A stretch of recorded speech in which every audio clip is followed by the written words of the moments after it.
Do you know that we don't only go to church for spiritual reasons? There are other very important reasons why we go to church. Let us have this conversation. My name is Twist Miricho. Karibu sana.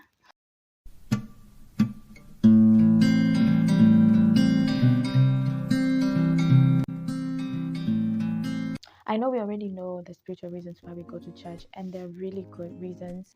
Prayer, being taught the word of God, baptism, Holy Communion.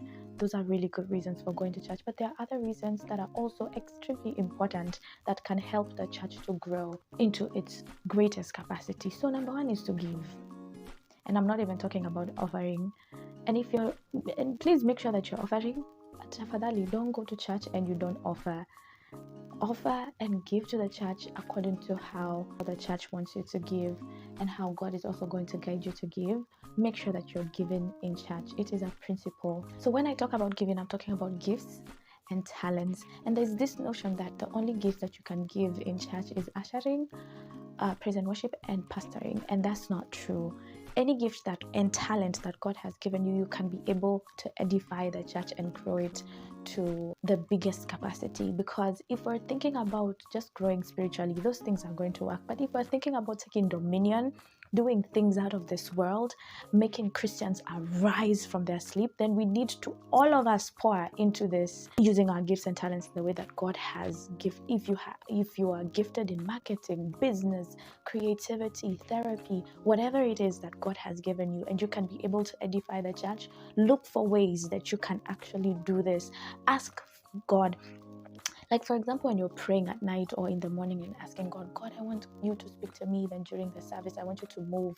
Also ask God, how can I give? Let us remove the mentality that we go to church so that we can be given, so that we can be blessed, so that we can be, so that we can grow. We can also grow other people. We can also have the mentality of giving and serving, because we have been called as Christians to be able to serve, to give, to edify the church.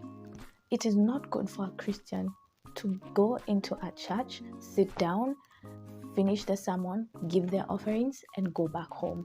That is not what we have been called to do. We have been called to serve. So make sure that as a part of the body, you are giving. You are giving, and not only in finances, but you are given with your gifts and talents. Everybody has been called to do something in church, so that we can be able to grow the church to its greatest capacity. There are young people that are waiting to be mentored by you, but you are coming to church and then going back home. There are people who need a lot of business skills that you can give. Even if you have the smallest thing, give it out, because that's the only way that we are going to grow. Look for ways that you can be able to give. If it is washing the church, if it is washing the windows, if it is inspiring people, motivating people, coaching people in life coach, whatever it is that you think that you can give in church, let it be. Make sure that you're not coming and sitting. It's not biblical for you. You are going to burn out the people who are actually giving, because they are giving out of not being fed.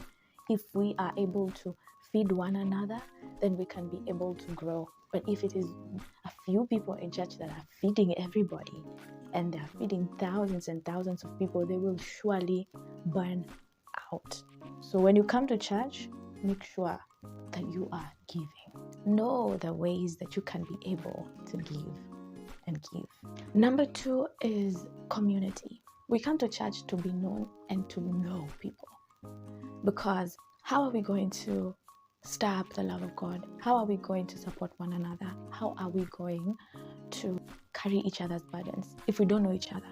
If I don't know you, you don't know me, how are we going to carry each other's burdens? How are we going to love each other? So make sure that you intentionally know people, intentionally make sure people know you. Don't just go to church and say, oh, they don't care about knowing other people.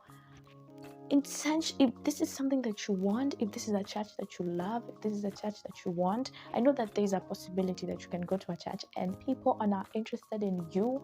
But I'm telling you, if you go to a church, you need to be known and you need to know people.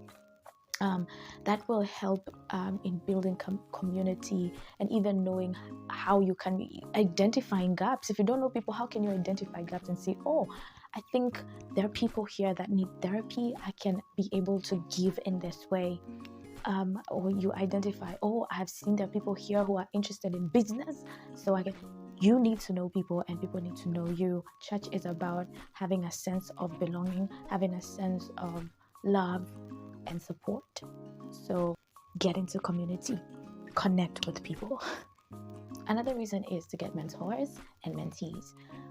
Now, there are a lot of mentors outside of church that do a great job, and I mean it, a really great job. But when you look at how they're inspiring these people spiritually, it's not a good thing, to watch somebody say, oh no, see, this person already has a lot of money, they're very successful, and they're doing this and that. And you're like, oh God, how can you tell this person that, no, I think we need to be more spiritual, when they are seeing that their mentors don't care about it and they're absolutely successful in life? And that's not to mean that if you're not a Christian, you can never be successful. But it's good to have mentors that are not only good in their profession, but are also Christians, Christians that are being used so significantly in corporate sector. Having these kinds of mentors is really going to grow us as a church. So think about it. If you are a Christian and you can be able to mentor somebody, then that is something that you should be thinking about. Let me go to church, let me mentor somebody in this way or that way. Or maybe you can be mentored, so that we're not only mentoring people professionally, but also people can see we can be Christians, we can be successful, we can be great in our professions, we can be extreme creatives, but we're also loving Jesus. That kind of example really is going to brew a lot of beautiful Christians. If you identify someone who is in your field, someone that you can be able to mentor, someone that you can be able to grow, someone that you can be able to take their hand and take them to the next level in their lives, then that would be awesome. So go to church and mentor somebody. The other thing is training children. Go to church and bring your children. Don't leave your children at home with the nannies. Don't tell them to play, we're going to church. Bring your children so that they can be trained up when they are little, so that by the time they are adults, they will never get away from the faith. That is my prayer. Also, I think it's important for churches to invest in children's ministries, because a lot of churches just have children's ministry to keep children away from the main service, so that they do not disturb the adults as they're worshiping. And that should not be the way that you are looking at children's ministries. Children's ministry should be a ministry by itself, that is running by themselves. Make the fire burn at the children's ministries, and you have a future in your adults church. But if nothing is happening here, we're just passing time, then we really don't have an adults church in the future. Invest in children's ministry. So if there's anything that I have not included that you thought it would be nice for me to include, just include it on the comments below. Make sure that you like and subscribe for more. And that is all for today. My name is Twist Miricho. See you on the next.